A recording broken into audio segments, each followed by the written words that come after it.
Welcome to PCOS Unfiltered, Nourish, Heal, Thrive, the place where real talk meets real healing. I'm Lindsay, health coach, nurse, mindful eating advocate, and fellow health warrior. Each week, we're diving deep into the truth about PCOS, from nutrition and mindful habits to emotional healing and everything in between, all without the filters, the fads, or the shame. If you're ready to nourish your body, heal from the inside out, and finally thrive, you're in the right place. Let's get started.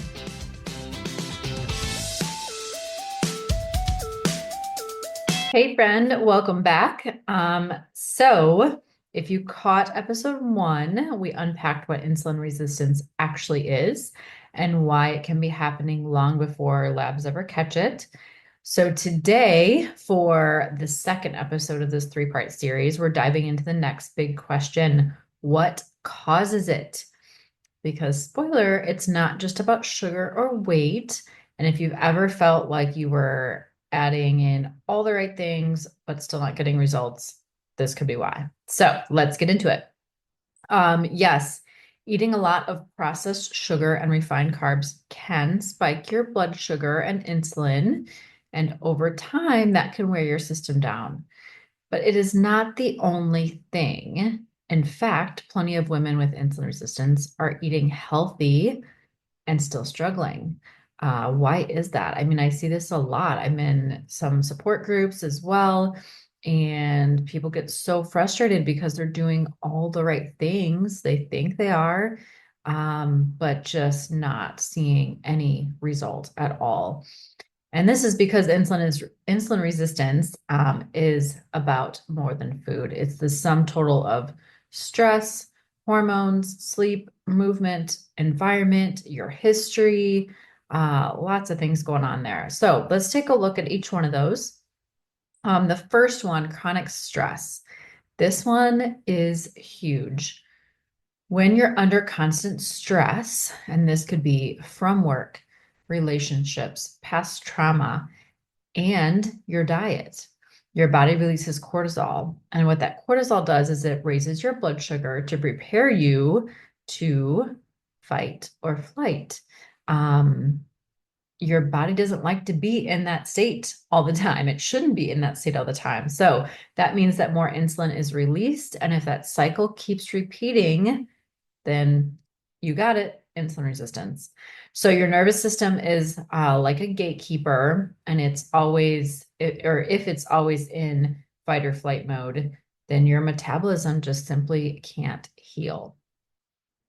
So the second one, poor sleep. One night of poor sleep can make you temporarily insulin resistant.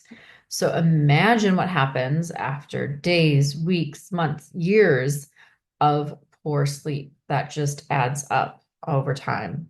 And sleep impacts your hunger hormones, your cravings, your blood sugar regulation, everything. So if you're staying up late scrolling, waking up exhausted, getting broken sleep, your body is under way more pressure than you probably even realize. The next one, inflammation and toxins. So much going on in our environment, right? There are some things, yes, you can't control them, but there are a lot that we can. So you have environmental toxins like plastics. Let's break each of these down a little bit. So plastics, like from a plastic water bottle, for example, there's a lot of those microplastics. I actually heard something recently, they call it nanoplastics that are released because there's that much that gets released into a water bottle, for example. Even like your cutting boards, your plastic cutting boards, those, if you think about it, right, you can see the cut marks on there. So you are probably ingesting some of that at some point. Those are just a couple examples. Pesticides, those are sprayed on our foods. So yes, eating organic all the time can get expensive, but there are definitely a few things that you want to pay attention to. Fruits, for example, if the general rule of thumb is that if you're eating the skin or the whole fruit, like berries, for example, then yes, you want to opt for organic. The other thing with pesticides is that we know it's on a lot of wheat, corn, and soy products. And so the kind of discussion now as well is that it's people that have a gluten intolerance. It may not be the wheat itself, it might be those pesticides like the glyphosate stuff that's being sprayed on those. So, in general, your best bet might be to avoid those. Really look at maybe going gluten free or at least reducing it. That's still a huge win right there. And then, I mean, also just going for, if you still want to have the breads and then pastas and stuff, but maybe look at making your own bread or really just going to like a fresh bakery and getting some fresh stuff like that. Fake hormones or sorry, fake fragrances that can disrupt your hormones as well. So whether that's, a perfume itself, or it could be in your laundry detergent, your hand soaps, anything like that. Any of those fake fragrances can also disrupt your hormones. So all of these things, those plastics that I mentioned, the pesticides, the fake fragrances, they're called endocrine disrupting chemicals, and they mess with how your body processes insulin. So combine that with the inflammation from processed foods, maybe your gut's out of whack, and now your cells are even less responsive to insulin. So this isn't just about what you eat, it's about what you breathe, you touch, you absorb every single day. So next one, your diet history, or maybe some yo-yo dieting that you've done in the past. So let's talk about dieting. If you've done, any of them, keto, calorie counting, intermittent fasting, or extreme restriction of any kind, you may have trained your body to become even more insulin resistant. I know, yikes. So why is that? That's because when you restrict too hard, your body feels threatened and it clings to that fat storage because it thinks it needs it for that fight or flight response. And so your metabolism slows down, your stress hormones go up. And when you finally eat again, guess what? You get a big insulin spike.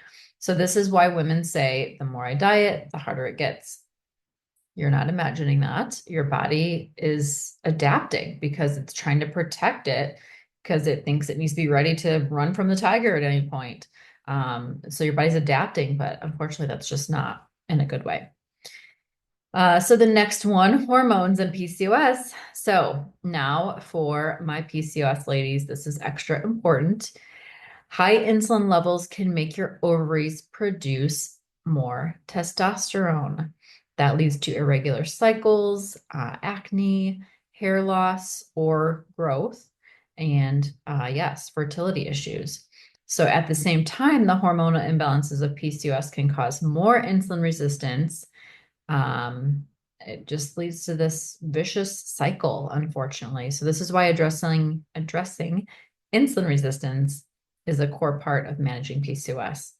It's not just a side note, it is almost the equivalent in a lot of cases. I think I mentioned on the first one, about 70% of women with PCOS are experiencing this. So addressing this is a good foundation to addressing PCOS. Next one. So movement and muscle mass. Your muscles are insulin's best friend. So the more you use them, the more glucose they soak up, even without much insulin. So if you're sedentary or losing muscle over time, your insulin sensitivity goes down. So you don't need to spend hours in the gym. It can be very gentle, anything, just simply walking after meals, gentle strength training. You don't have to go heavy on the weights, yoga, even just stretching. The reality is that a lot of us live in front of our computers now for most of the day. We work remote or we have desk jobs, in front of the computer. So even just getting up to stretch, yes, every hour would be optimal for just a couple minutes. If it's every couple hours, that's great too. But just some simple stretches, reach down, touch your toes, put your arms overhead, just stand there and take a couple deep breaths, whatever that is still really, really going to have a huge benefit. Remember remember that movement is not punishment. It is medicine. Some people eat like crap and then, use exercise as kind of a way to kind of make up for that. And they're almost like they punish themselves. They're kind of trying to make up for it. So it's not, it's not punishment. It's a blessing when you think of how much you can move your body, and it is medicine. It can truly, truly help you. So this last one here is the environment that we live in. Our modern world is a perfect storm for insulin resistance. You have the ultra processed foods, screens, and late nights. So again, the reality is that some of us work, I've been there, done that, night shift. Our bodies aren't made for that, unfortunately, but we have to do what we have to do. So, so if you can control some of the other things, you can improve this. The screen time. A lot of your phones give you your data on screen time now as well. But even just trying to cut that out at least 30 minutes, if not an hour before bedtime, that's a huge, huge benefit.